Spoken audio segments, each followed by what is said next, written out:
בסרטון הזה אני אראה לכם ישר מהקופסה מחמם מים רינאי.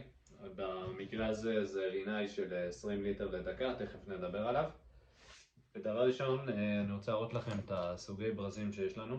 יש לנו פה ברז צהוב שהוא מסמן לנו את הגז. יש לנו פה ברז כחול שהוא יסמן לנו את הכניסה של המים הקרים. ויש לנו פה ברז אדום שהוא מסמן לנו את היציאה של המים החמים. בעצם על כל מחמם אמור להיות את שלושת הברזים האלה, אני מקווה שגם אצלכם בבית יש.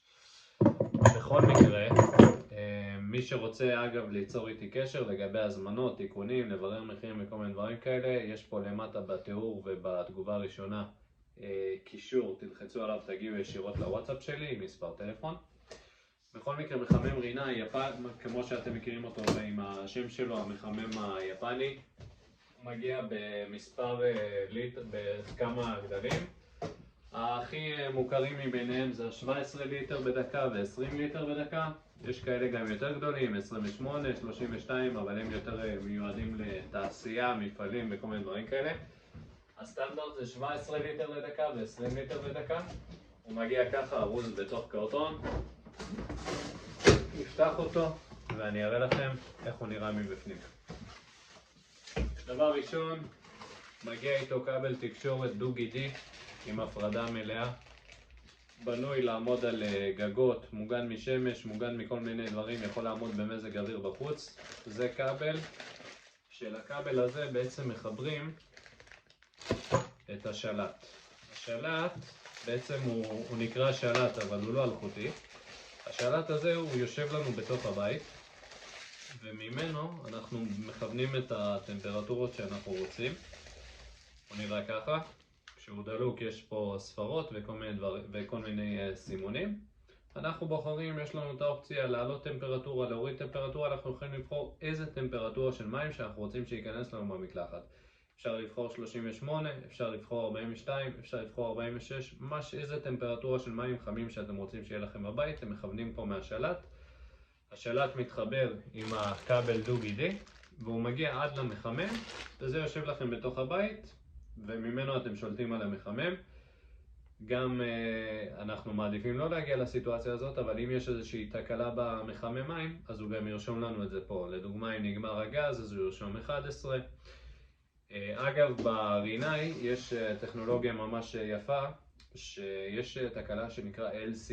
בעצם אם מתחיל להצטבר לנו יותר מדי אבנית בתוך המחמם, בינתיים אני אפתח את זה, לפני שמתחיל להיגרם איזשהו נזק למחמם, אז על השלט יהיה רשום לנו LC, וככה אנחנו נדע שצריך להזמין טכנאי גז שיבוא ויעשה ניקוי אבנית. אגב, יש לי פה עוד סרטונים שמסבירים בדיוק מה זה ניקוי אבנית, מתי צריך לעשות את זה. גם אם אין לכם רינאי, כדאי לכם תעברו בערוץ ותחפשו את הסרטון של הניקוי אבנית. הוא מגיע פה עם מדבקה של חברת פסגז. הוא לא הגיע מפסגז, אבל יש לו עדיין את המדבקה פה. כאילו אליי הוא לא הגיע מחברת פסגז. פעם רק לקוחות של פסגז היו יכולים להתקין אותם, היום אפשר כולם.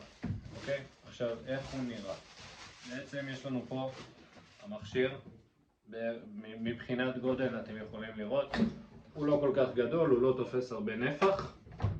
זה הגודל שלו. אתם רואים?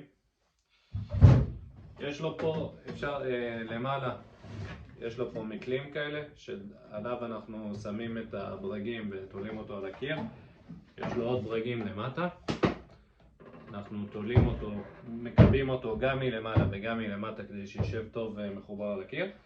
ופה יש לנו את הפתח פליטה. מהפתח פליטה בעצם כשהמחמם עובד אז יש בפנים להבה מאוד חזקה שמחממת את המים, ומפה מהפתח פליטה בעצם יוצא לנו כל הגזים השרופים. זה אגב מחמם שתולים בחוץ. אתם תראו, יש לי פה בערוץ סרטון שמסביר את ההבדלים. יש מחממים, הרבה פעמים אנשים שואלים אותי איפה מתקינים את המחמם, בתוך הבית, מחוץ לבית. שתי סוגים של מחממים שונים לגמרי. תחפשו את הסרטון של איפה מתקינים את המחמם ואתם תראו שם את ההבדלים בין המחממים שתולים בתוך בית לבין מחממים שמתקינים מחוץ לבית. אז את המחמם הזה ספציפית, את הסוג הזה מתקינים מחוץ לבית.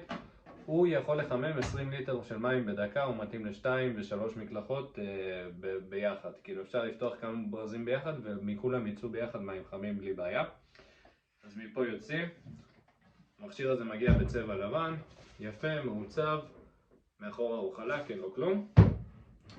אני פה למטה, אני אראה לכם, נכון מקודם הראיתי לכם את השלושה ברזים, אז פה למטה בעצם מחברים את הברזים, יש לנו פה 1, 2 ו3, ואת הכבל של השלט אנחנו נכניס פה גם, והוא יגיע לגג או לתוך הבית או לאיפה שאנחנו רוצים לשים את השלט.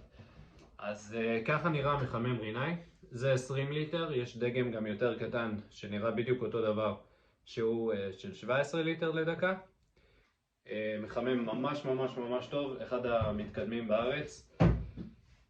מבחינת אמינות, מבחינת חומרים, מכשיר ממש ממש ממש מעולה. אם אתם רוצים להזמין ממני התקנה של כזה מכשיר, אם אתם רוצים להחליף את המכשיר הישן שלכם, לא משנה מה, יש פה למטה בתגובה הראשונה ובתיאור של הסרטון יש קישור ישיר לוואטסאפ שלי. תלחצו שם, תשלחו, תרשמו גם מאיפה אתם, כי אני לא עובד בכל הארץ. וזהו, ממש מכשיר מעולה, מומלץ בחום, כמעט אין תקלות. תמיד כשאני מתקין ללקוחות שלי את המכשירים האלה, אני אומר להם, התקלות היחידות שאנחנו רוצים שנראה על המכשיר הזה, על הצג בעצם, זה את התקלת LC, שזה אומר שמתחיל להצטבר אבנית. אנחנו רוצים לראות את ה-LC בעוד כמה שנים. אתם קוראים לי, אני אעשה לכם ניקוי אבנית למכשיר, עם מכשיר מיוחד. שוב, יש פה עוד סרטון בערוץ שמסביר בדיוק מה זה ניקוי אבנית, וזה, תחפשו אותו פה אצלי בערוץ. והסרטון והתקלה השנייה, אם אתם על גז מרכזי בבניין, אז אתם לא תגיעו לזה.